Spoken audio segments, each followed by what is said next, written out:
pessoal, vamos lá para o capítulo 8 agora.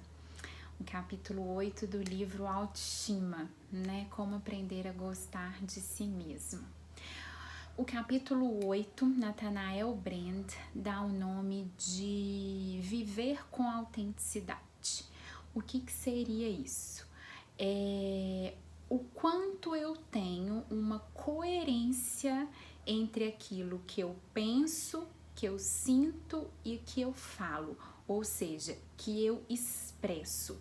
O quanto que o meu mundo interior tem a ver com aquilo que eu mostro ser para o outro.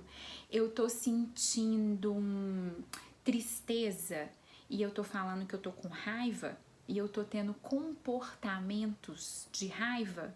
Como que é isso, né?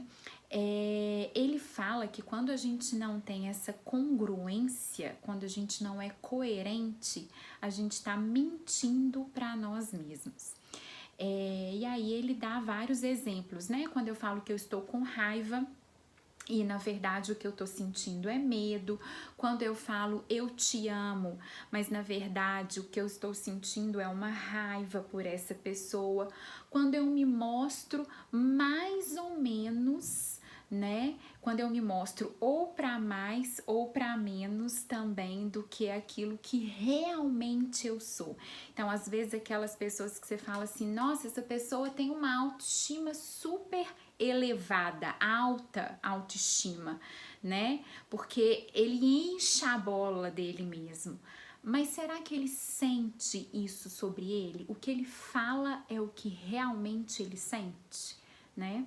Então, isso que ele fala que é a mentira que a gente conta pra gente mesmo, que isso é uma falsificação da nossa realidade. Ele fala que às vezes eu faço isso porque eu mesmo acredito que eu não sou aceitável. Então, eu mesmo, né, quando eu falsifico essa realidade, eu falsifico as minhas emoções, é quando eu não aceito eu mesmo e eu também acho que o outro não vai me aceitar. O outro não vai me aceitar do jeito que eu sou. E se eu acredito nisso, a primeira descrença é em relação a gente mesmo. Então, na verdade, eu estou fazendo uma propaganda enganosa para o outro e para mim. E isso não tem durabilidade. E se tiver durabilidade em qualquer tipo de relacionamento, eu garanto que não vai ser um relacionamento saudável, não vai ser um relacionamento leve.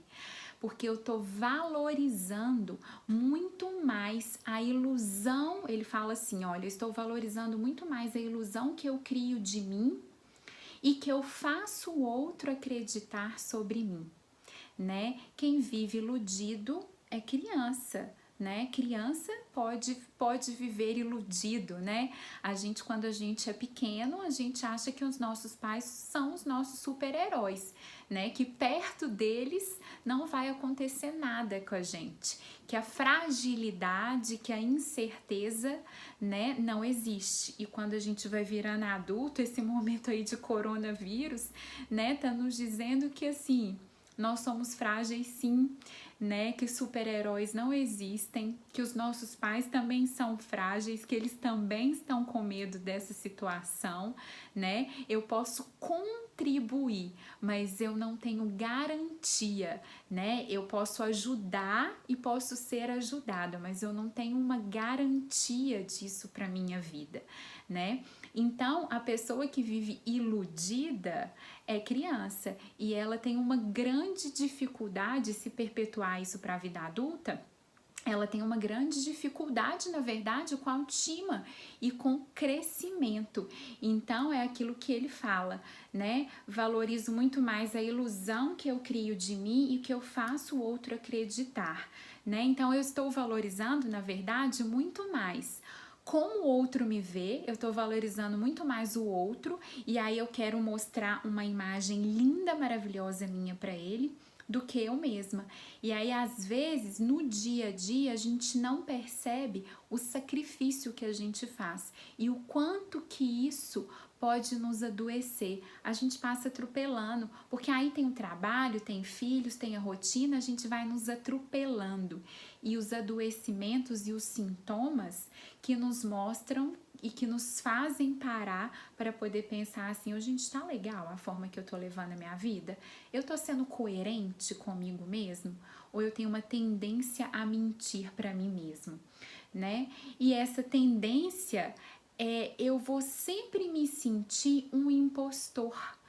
É isso que ele fala, e isso contribui muito para os adoecimentos como ansiedade, depressão, né? As psicopatologias, uma das causas, porque elas são multifatoriais, estão relacionadas com isso. E aí o autor dá outra dica nesse capítulo também.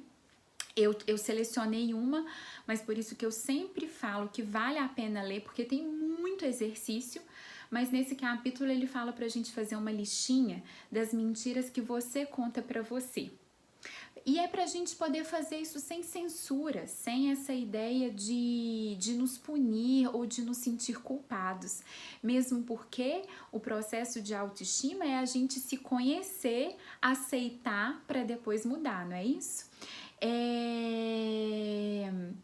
E aí é pra gente poder fazer essa listinha e ver assim, né, qual que é o sentido disso na minha vida, o porquê que eu tô fazendo isso. E aí é pra gente lembrar, ele fala que é pra gente voltar lá no nosso eu criança, no nosso eu adolescente, que eu já falei também, e ver que muitas das vezes essa mentira também foi sendo uma construção, porque a gente não foi treinado para poder falar de sentimentos, né? Vocês não sei, né? Quem lembra do engole o choro, né? Não justifica você chorar assim. Você está exagerando ao invés de perguntar para o seu filho, né, o que você está sentindo, porque para ele justifica. Às vezes a emoção não tem como a gente controlar, a emoção ela é fisiológica, é igual fazer xixi. Não tem como a gente controlar, o que a gente pode controlar é como eu vou lidar com ela. E isso é um aprendizado. E se a gente não teve esse aprendizado na nossa infância, né, é importante a gente parar para refletir, para ter esse aprendizado agora. E isso vai nos ajudar a não sermos impostores em relação a gente mesmo, tá bom? Então é isso que esse capítulo 8 fala sobre o viver com autenticidade. Eu espero que vocês estejam gostando.